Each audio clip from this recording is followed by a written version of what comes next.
So hey guys again welcome to the Indian IPO channel. दोस्तों आज date है 14 नवंबर 2021 and इस वीडियो में हम बात करेंगे सिगाची इंडस्ट्रीज आईपीओ के एक धमाकेदार लिस्टिंग स्ट्रैटेजी के बारे में। अगर आपको इस पर्टिकुलर आईपीओ में अलॉटमेंट मिला है तो कैसे आप अपने प्रॉफिट्स एंड लिस्टिंग गेन्स को मैक्सिमाइज कर सकते हो, और जिन लोगों को इस पर्टिकुलर आईपीओ में अलॉटमेंट नहीं मिला है वो कैसे शॉर्ट टर्म में इस पर्टिकुलर आईपीओ से फ़ायदा उठा सकते हैं। सो वीडियो को स्टार्ट करते हैं, बट उससे पहले अगर आपने द इंडियन आईपीओ चैनल को अभी तक सब्सक्राइब नहीं किया है तो भाई चैनल को सब्सक्राइब कर लेना, वीडियो को लाइक कर देना, और अगर आप आईपीओ से रिलेटेड कोई भी लेटेस्ट अपडेट मिस नहीं करना चाहते हो तो आप हमारा टेलीग्राम चैनल भी ज्वाइन कर सकते हो, जिसका लिंक आपको डिस्क्रिप्शन में मिल जाएगा। और साथ ही में अगर आपने अभी तक डीमैट अकाउंट ओपन नहीं किया है तो आप स्टॉक्स का लिंक आपको डिस्क्रिप्शन में मिल जाएगा, जहां से 24 घंटे में आप फ्री में डीमैट अकाउंट ओपन करा सकते हैं।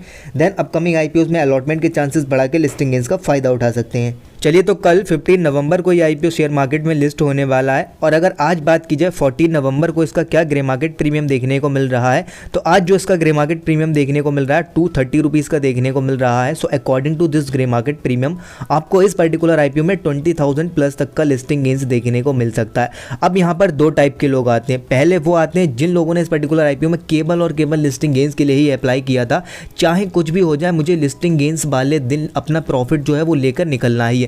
0% जो लोग रिस्क लेना चाहते हैं आप 15 नवंबर मींस कल अपनी प्रॉफिट बुकिंग करके अर्ली मॉर्निंग में ही एग्जिट भी कर सकते हैं, क्योंकि कुछ भी यहाँ पर 100% नहीं है। मे भी यहाँ पर सेलिंग प्रेशर भी देखने को मिल सकता है। वो लोग आते हैं जो थोड़ा सा रिस्क ले सकते हैं अपने प्रॉफिट्स को मैक्सिमाइज करने के लिए।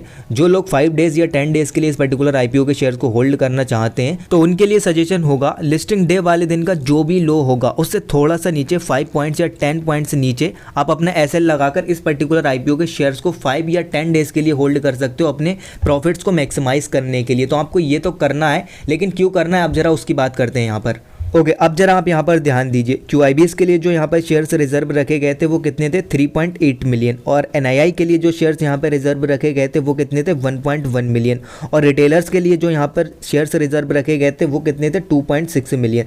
तो यहाँ पर 3.8 मिलियन शेयर्स को 1 मंथ के लिए लॉक कर दिया जाता है। यहाँ पर जो QIBs होते हैं वो कोई भी सेलिंग प्रेशर नहीं ला सकते। अब यहाँ पर सेलिंग प्रेशर की अगर बात आती है तो वो HNIs के द्वारा यहाँ पर आपको देखने को मिल सकता है, लेकिन इस पर्टिकुलर आईपीओ में शायद HNIs के द्वारा भी आपको इतना बड़ा सेलिंग प्रेशर नहीं देखने को मिलेगा, क्योंकि यहाँ पर जो ग्रे मार्केट प्रीमियम्स है वो HNI कॉस्ट से काफ़ी ज़्यादा निकल कर आ रहा है। यहाँ पर 230 रुपीज़ का ग्रे मार्केट प्रीमियम देखने को मिल रहा है और HNI कॉस्ट यहाँ पर 46 रुपीज़ निकल कर आ रही है। एंड इस आईपीओ का जो शेयर प्राइस देखने को मिला था वो 163 रुपीज़ का देखने को मिला था। एंड कल जो इसकी लिस्टिंग होने वाली है वो अप्रॉक्सीमेटली 400 के आसपास होने वाली है according to this grey market premium. अभी यहाँ पर थोड़ा बहुत टाइम है, फाइनली देखते हैं कि भाई कल लिस्टिंग डे पर इसके ग्रे मार्केट प्रीमियम्स में क्या कोई फ्लक्चुएशन देखने को मिलता है, क्या कोई इंक्रीजमेंट देखने को मिलता है, तब यहाँ पर लिस्टिंग गेन्स के और भी ज़्यादा चांसेस हैं।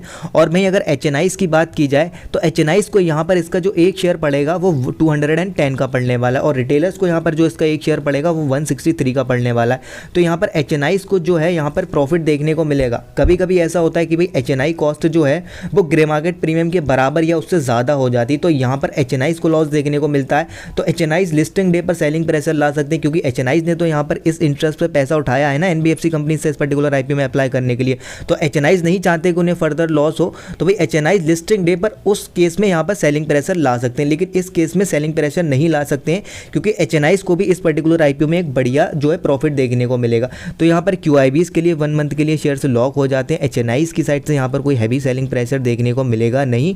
और यहाँ पर थर्ड जो रीजन है उसकी बात अब यहाँ पर करते हैं। अप्रॉक्सीमेटली 15-20 दिनों के लिए यहाँ पर इंट्राडे और फ्यूचर एंड ऑप्शंस में ट्रेडिंग नहीं होगी। इसे T2T सेगमेंट में रखा गया है, क्योंकि भाई छोटा आईपीओ था, रिटेलर्स हैं यहाँ पर और कुछ इन्वेस्टर्स हैं, तो उनके पैसे को सेफ रखने के लिए उन्हें सेफ रखने के लिए यहाँ पर कोई भी फ्यूचर एंड ऑप्शंस में ट्रेडिंग नहीं होगी, इंट्राडे में ट्रेडिंग नहीं होगी। छोटा आईपीओ था, 125 करोड़ का ही केवल इसका आईपीओ साइज देखने को मिला था। तो ये एक फायदा है इन्वेस्टर्स एंड रिटेलर्स के लिए। केवल यहाँ पर इक्विटी में ही आप डिलीवरी ले सकते हैं। केवल अगर आपने आज शेयर खरीदा है तो आप इसे इंट्राडे में नहीं बेच पाओगे, आपको यहाँ पर डिलीवरी ही लेने पड़ेगी। तो भाई जैसा कि पारस डिफेंस आईपीओ के केस में भी देखने को मिला था, उसे भी T2T सेगमेंट में रखा गया था, क्योंकि भाई छोटा आईपीओ था, तो उसमें भी भाई इनिशियली बहुत अच्छा अपर सर्किट लगता हुआ नजर आया था। लगभग 8 to 10 डेज तक कंटिन्यूसली अपर सर्किट लगता हुआ नजर आया था। तो भाई उसी टाइप की यहाँ पर भी एक्सपेक्टेशंस की जा रही हैं कि भाई सिगाची इंडस्ट्रीज आईपीओ में भी आपको एक बढ़िया जो है अपर सर्किट लगता हुआ नजर आ सकता है। लगभग 5% का अपर सर्किट तो इसमें भी आपको देखने को मिल सकता है। तो अगर आप थोड़ा बहुत भी रिस्क लेना चाहते हो तो आपको लिस्टिंग डे वाले दिन का जो भी लो होगा उसके थोड़े से नीचे नीचे 5 पॉइंट्स या 10 पॉइंट्स के नीचे स्टॉप लॉस लगाकर कंटिन्यूसली आपको बने रहना है।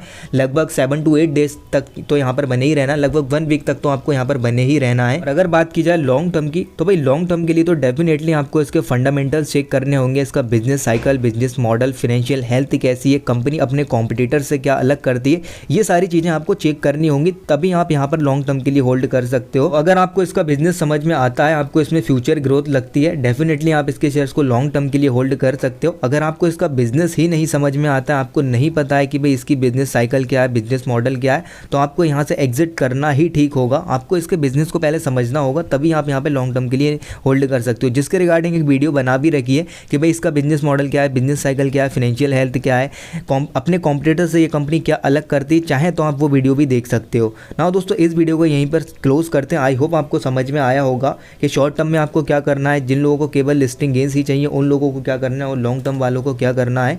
Okay guys, finally thanks for watching.